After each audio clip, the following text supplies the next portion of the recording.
Oi, oi, oi, galerinha, tudo bem com vocês? Hoje estamos aqui para mais uma aula de ciências e estamos falando sobre a água. 70% do nosso planeta é formado por água. Então, falando sobre a água, sobre o uso da água, a água usada de forma inadequada, que a gente já vem vendo isto, certo? As transformações dos estados físicos da água, que a água ela tem estado líquido. Se a gente colocar numa forminha de gelo e colocar no nosso congelador, a nossa água vira gelo, forma sólida, certo? E, claro, se a gente coloca a água para ferver numa chaleira, quando ela ferve, ela borbulha, a gente vê sair a fumacinha. Essa fumacinha é o estado gasoso da água. Então, ela tem esses estados, né? E é disso que a gente vem falando. Agora, no nosso conteúdo, na continuação do nosso conteúdo, a gente falou sobre a água como fonte de renda. Por quê? Porque muitos pescadores utilizam o que tem dentro da água, que são os animais, os peixes, os caranguejos, as algas, tudo para ganhar renda, ganhar dinheiro, certo?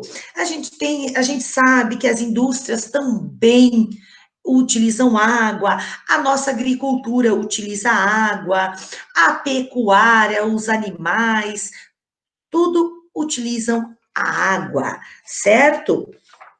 E que a Sanepar, que faz o abastecimento de água para as nossas casas, ela também utiliza a água para quê? Para tratá-la, para mandar para nossa casa, certo? Esse é o abastecimento de água. Agora, então, vamos dar continuidade com a apostila. A prof vai colocar aqui a apostila. Então, vocês abram a apostila de ciências lá na página 162, onde nós temos o reaproveitamento de água, certo? Então, vamos lá. Atualmente, algumas prefeituras determinam, por modo de leis, que em prédios em construções seja prevista a coleta da água da chuva para o reuso.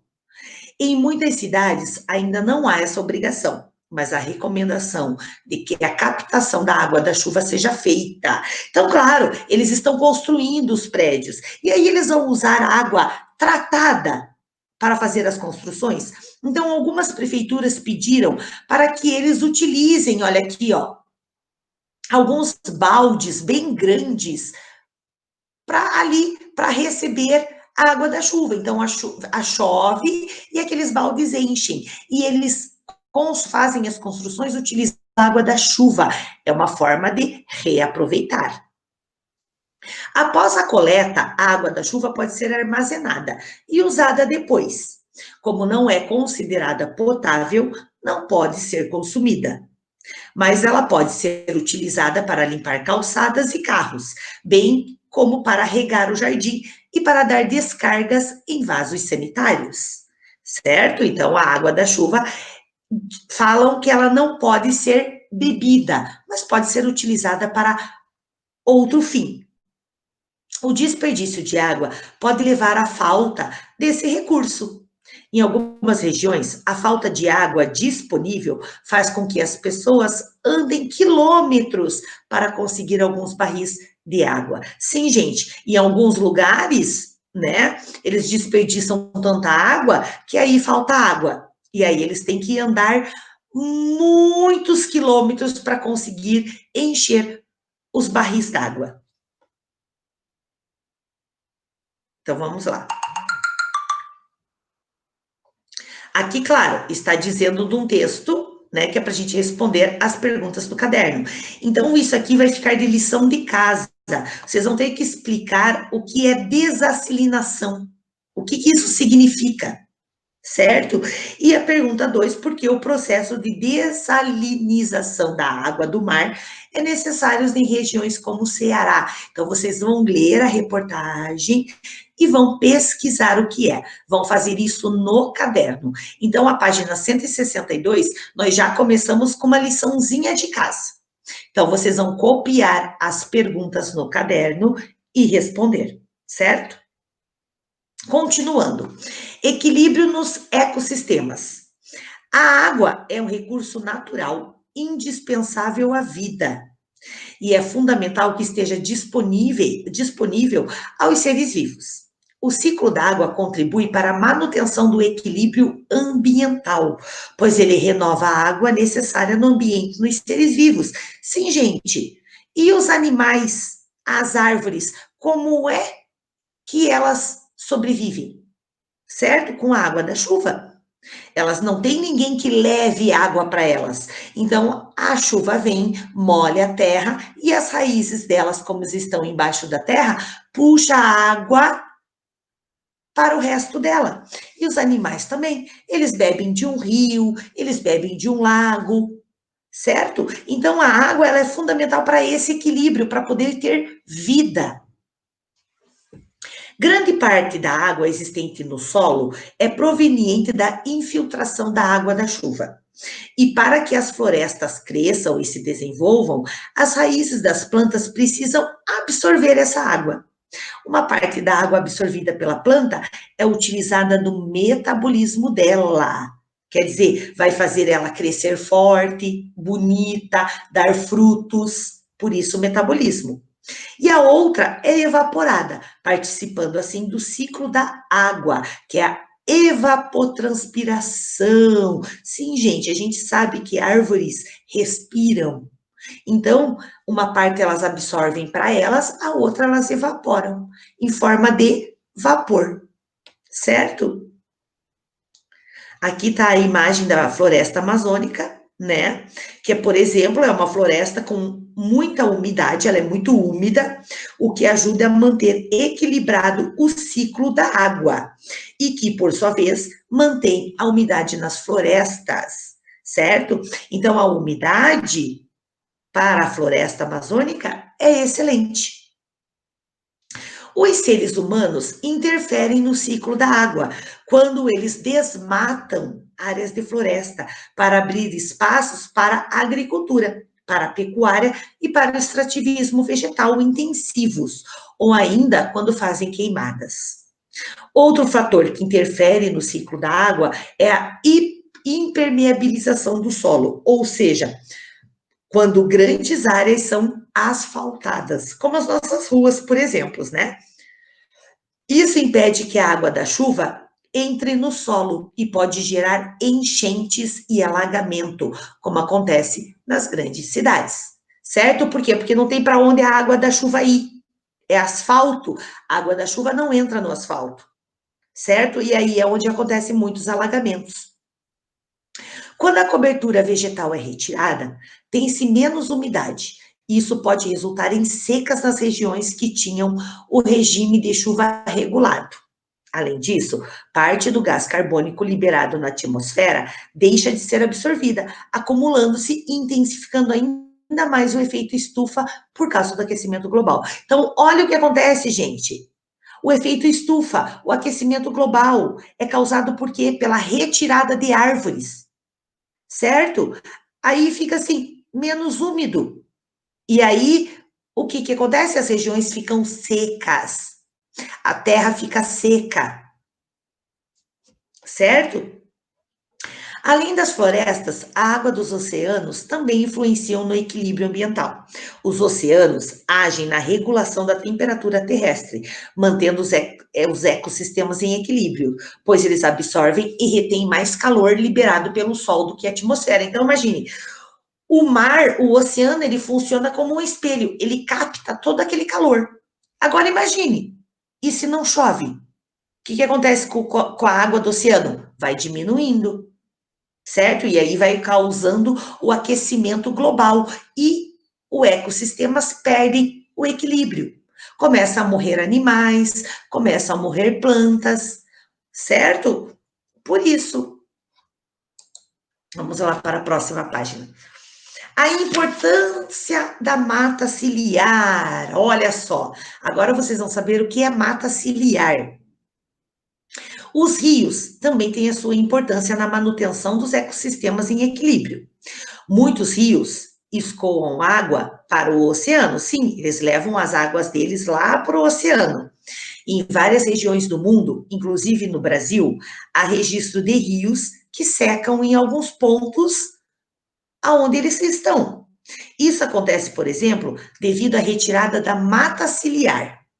Assim, a mata ciliar é fundamental para evitar o assoreamento dos rios. O assoreamento é o quê? Que eles sequem, pois ela consegue manter unido o solo da margem dos rios. Gente, a mata ciliar são esses matinhos aqui, ó, que ficam no rio, ó, certo? É o encontro dos matinhos do solo com o rio. Então, muitas pessoas vão lá e arrancam aqueles matinhos. E aí, a nossa mata ciliar, ela é prejudicada, certo?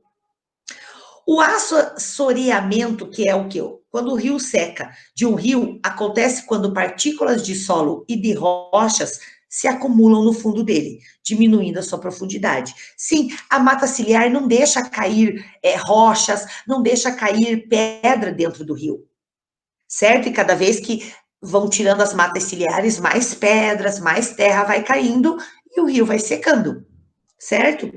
Na ausência da mata ciliar, a erosão, caracterizada pelo desgaste do solo e das rochas, que são levadas pelo vento, pela chuva e pela água do próprio rio, aumentam.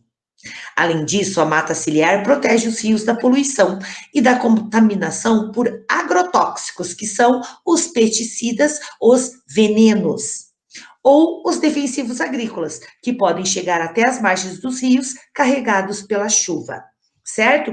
Então, vou pedir para vocês, com marca-texto, marcarem aqui, ó, mata ciliar, que é a vegetação encontrada nas margens dos rios, lagos, córregos, entre outros. Marquem aqui o que é mata ciliar, certo?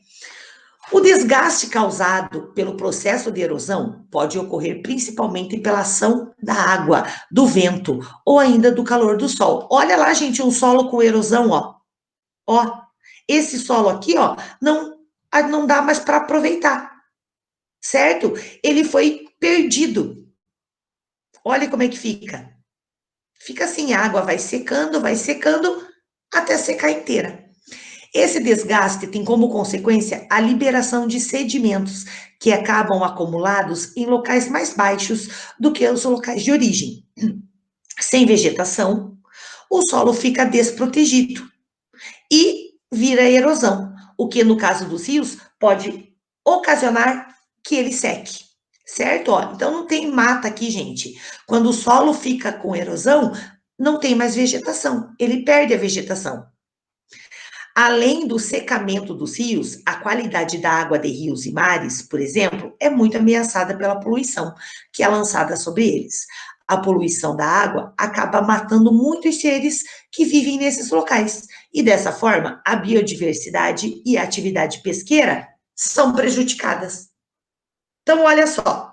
Aqui, ó, essa figura aqui é um esgoto que está sendo lançado em rios sem tratamento. Então, esse esgoto aqui vem água da nossa pia de cozinha, água do banheiro, e é jogado aonde? No rio. Pronto, já está causando poluição. E aqui, ó, são os peixes mortos em rios que são poluídos. Olha lá, gente, que dó. Quantos peixinhos morrem por causa da poluição? Olha lá. Certo? Então, assim, outra lição de casa. A lição de casa é o seguinte, gente. Prestem bem atenção. Ó, diz assim: em sua cidade ou na sua região há algum rio? Sim, aqui em Curitiba há vários rios. Faça uma pesquisa sobre esse rio ou sobre algum rio importante da sua região. Então a gente vai pesquisar os rios, vamos pegar um rio aqui de Curitiba e vamos pesquisar sobre ele, certo? Então nós vamos colocar lá rio tal e vamos escrever tudo dele. Aí, para a gente poder fazer, a gente vai lá no nosso material de apoio, na página 25, e vamos escrever as informações que tem nela, certo? Depois dessa pesquisa, a prof vai abrir até uma atividade lá no Quemático para vocês postarem a pesquisa de vocês, certo? Eu já vou mostrar para vocês como é que vocês vão fazer, certo? Deixa eu voltar aqui. Certo? Então, assim, gente, nós vamos lá no nosso material de apoio, certo? Lá na página 25 do nosso material de apoio, a prof já está pegando aqui a ficha de atividade para que vocês vejam bem isso, para que vocês entendam como que é para fazer. Aí a prof vai abrir no Quemático e vocês vão tirar foto de tudo que vocês fizeram, certo? E vão postar lá para a prof ver. Então, tá aqui, fichas de atividade, a prof já tá pegando aqui, certo? Ah, eu não tenho aqui o material de apoio, aqui eu só tenho a ficha. Ai, gente, desculpem, não tenho a ficha aqui para mostrar para vocês. Deixa eu voltar aqui. Então. Certo? Então, assim, lá no material de apoio, nós temos assim, deixa eu mostrar para vocês. Página 20, aqui, ó. Material de apoio. Está aqui. Certo? Então, vocês vão pesquisar um rio e vão começar lá a responder, né, o nome do observador, que é vocês vão colocar, o dia que vocês fizeram, o nome do rio. Aí vocês vão colocar qual o nome do rio que vocês pesquisaram. Local em que se encontra a nascente desse rio, quer dizer, aonde que ele nasce, esse rio. Depois, local em que se encontra a foz do rio, quer dizer, aonde é que ele deságua, certo? Em qual oceano que ele deságua, para onde que esse rio vai. Depois, principais ameaças desse rio. Se vocês não pesquisar, vocês vão ter que ver esse rio, ele tem alguma ameaça. Então, vocês vão ver e vão colocar ali. Aqui embaixo, no quadrado, tem imagem do rio. Quem conseguir imprimir, recortar e colar, ótimo.